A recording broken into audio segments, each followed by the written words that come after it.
Budget যুব সম্মেলনের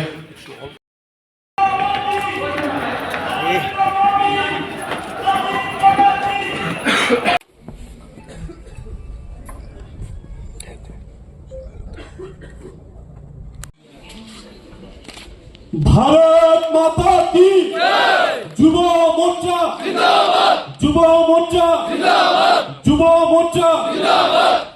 পণ্ডিত দীনদয়াল উপাধ্যায়ের প্রতিকৃতিতে পুষ্পার্ঘ্য অর্পণ করা হচ্ছে।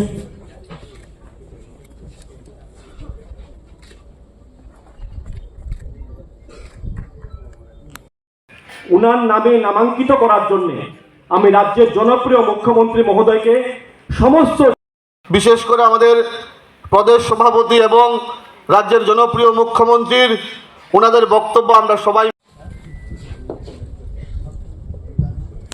অত্যন্ত আনন্দিত।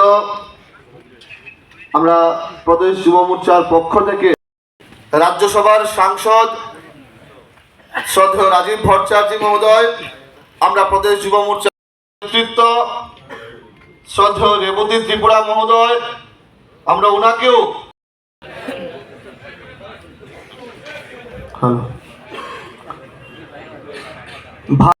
আমরা প্রদেশ যুব মোর্চার পক্ষ থেকে রাজ্যের জনপ্রিয় মুখ্যমন্ত্রী মহোদয়কে আন্তরিক নমস্কার, আমি গুরুকুল আগরতলা ইংলিশ মিডিয়ামের প্রিন্সিপাল বলছি। আমার নাম রিম্পি দে। আমাদের এবছরের নতুন শিক্ষাবর্ষের এডমিশন শুরু হয়ে গেছে। 2026-27 নতুন একাডেমিক সেশনে আমরা এডমিশন ফিতে 25% ছাড় দিয়েছি। আপনারা অবশ্যই আমাদের স্কুল ক্যাম্পাসগুলোতে ভিজিট করবেন। স্ক্রিনে দেওয়া নাম্বারে আপনারা যোগাযোগ করতে পারেন। আপনারা আমাদের স্কুলে আসুন, দেখুন, তারপর আপনারা নিজস্ব মতামত প্রকাশ করবেন। ধন্যবাদ। সমস্ত সদস্য যারা উপস্থিত আছেন এবং ওনারা উপস্থিত হওয়ার সুবাদে মনে হলো যে আমাদের যুব মোর্চা, যে আমাদের 7টা যে মোর্চা আছে তার মধ্যে যাদের উপর ভিত্তি করে আমাদের পার্টি বিশেষ করে অনেক চিন্তা ভাবনা করে, তাদের উপস্থিতিতে আমি সত্যিই আপ্লুত এবং আমি আপনাদেরকে আবার ধন্যবাদ। আজকে এই বাজেট যুব সম্মেলনে উপস্থিত আছেন ত্রিপুরা প্রদেশ বিজেপির মাননীয় সভাপতি তথা রাজ্য সভার সদস্য শ্রী রাজীব ভট্টাচার্য মহোদয়।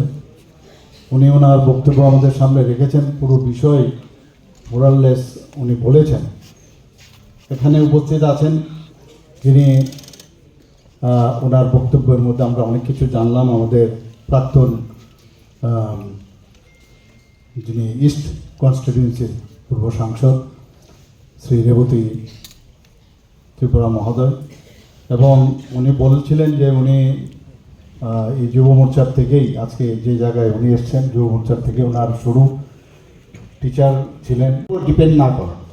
তো এই যে এক একটা জিনিস বলছেন উনি, আমি সত্যিই আজকের এই বাজেটে এখানে আলোচনা হয়েছে, আমরা সবাই আলোচনা আমরা করেছি, কিন্তু আমি বলবো যে এআই এর উপর ভিত্তি করে এবং নিজেও আরও বেশি পড়াশোনা করে এর বিষয়ে আরও বেশি যদি আমরা আরও জানি এবং সেইগুলো যাতে আমরা একদম গ্রাসরুট লেভেলে, কারণ এই হিউম্যান রিসোর্স যারা আমাদের যুব মোর্চার ভাইয়েরা আছেন, বোনেরা আছেন, তারা যদি একটা কথা বলেন সেটা কিন্তু একদম লাস্ট প্রান্ত অব্দি আমরা যেমন বেনিফিশিয়ারি স্কিম নিয়ে যায়, সরকার যায়।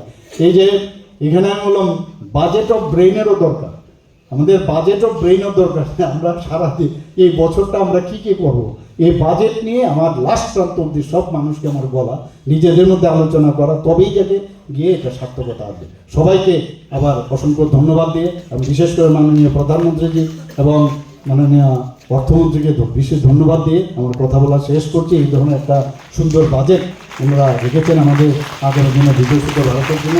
সবাইকে অভিনন্দন জানিয়ে আমার কথা বলা। আজকের অনুষ্ঠানের প্রেক্ষাপট একটু ভিন্ন। এখানে আমার পরবর্তীতে আমরা সবাই মিলে আমাদের নেতৃত্বদের, বিশেষ করে আমাদের প্রদেশ সভাপতি এবং রাজ্যের জনপ্রিয় মুখ্যমন্ত্রীর ওনাদের বক্তব্য আমরা সবাই মিলে শুনব এবং আগামী দিনে আমরা আমাদের বিভিন্ন সাংগঠনিক কার্যক্রমে আমরা সেইগুলাকে নিচু স্তর পর্যন্ত নিয়ে যাওয়ার চেষ্টা করব। আমরা সবাই অবগত আছি দেশের মাতৃশক্তি আমাদের ফিনান্স মিনিস্টার নির্মলা সীতারামন মহোদয়া ওনার 9th টাইম উনি বাজেট পেশ করেছেন। আজকে নারী শক্তিকে ধন্যবাদ ও কৃতজ্ঞতা জ্ঞাপন করে আজকে কিন্তু আমরা এই অনুষ্ঠানে প্রত্যেকজন অতিথিকে আমরা দেবী দুর্গার প্রতিকৃতি দিয়েছি। কারণ একমাত্র ভারতীয় জনতা পার্টি, যে পার্টি মাতৃশক্তিকে সম্মান করে এবং একজন মহিলাকে, একজন মাকে এই দেশের অর্থনীতি দেখার জন্য মন্ত্রী করা হয়েছে, এই দেশে একমাত্র সম্ভব যিনি রাষ্ট্রপতি আছে উনি একজন মা, উনি একজন বোন, দ্রৌপদী মুর্মু। সেই কারণে আজকে আমরা দেবী দুর্গার প্রতিকৃতি দিয়ে আজকে আমাদের যারা অতিথিরা আছেন, বিশেষ করে আমাদের রাজ্যের জনপ্রিয় মুখ্যমন্ত্রী, প্রদেশ সভাপতি, প্রাক্তন এমপি, আমরা প্রত্যেককে স্বাগত জানিয়েছি। বাজেটের বিষয় নিয়ে আমাদের মূল বক্তারা, প্রধান বক্তারা বক্তব্য রাখবেন। আজকে কেন এই বাজেট যুব সম্মেলন আমরা আয়োজন করেছি? প্রত্যেকটা যুব সমাজ যেন, প্রত্যেকটা যুব ভাই বোন যেন, ভারতীয় জনতা পার্টির যুব কার্যকর্তারা যেন এই বাজেট সম্বন্ধে অবগত হয় এবং এই বাজেটকে নিয়ে আগামী দিনে যেন একদম নিচু স্তরে, বুথ স্তর পর্যন্ত যেন বাজেটটাকে পৌঁছানো যায়, প্রত্যেকটা যুব ভাই বোনের কাছে যেন পৌঁছানো যায়, সেই উদ্দেশ্য লক্ষ্যমাত্রাকে সামনে রেখে আমরা এই অনুষ্ঠান করেছি।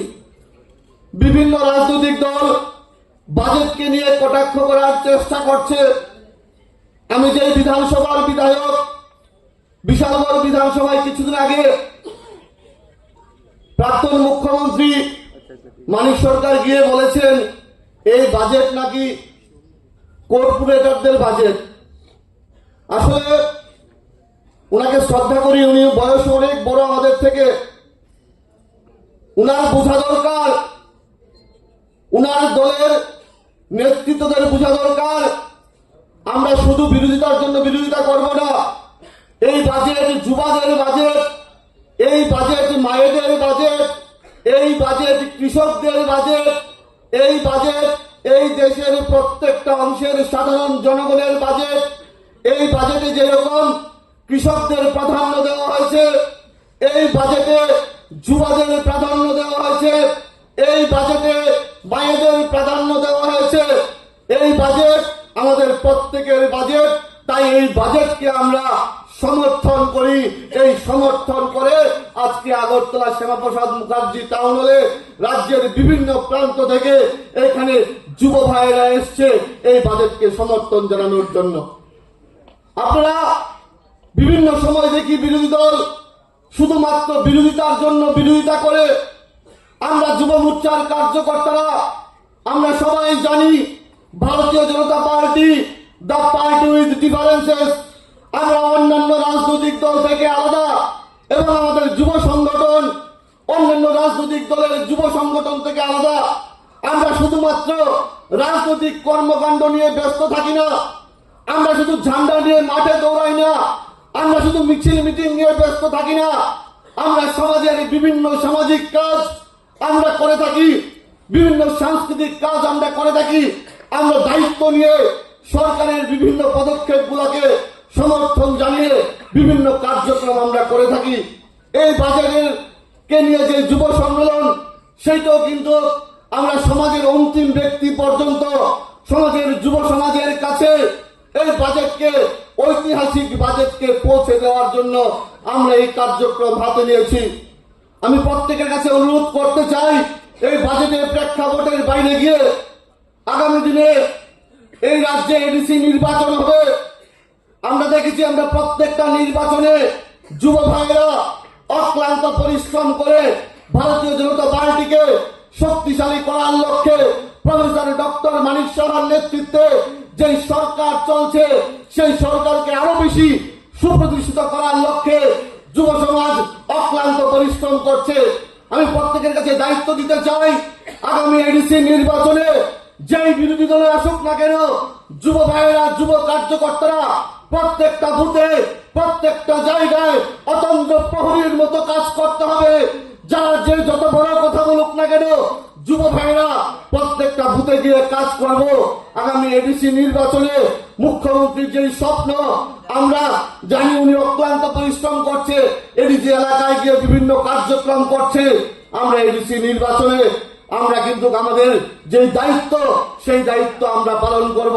প্রত্যেকটা এডিসি এলাকায় পদ্ম ফুল ফুটাবো, সেই দায়িত্ব আজকে এই সভা থেকে যুব মোর্চা নিচ্ছে।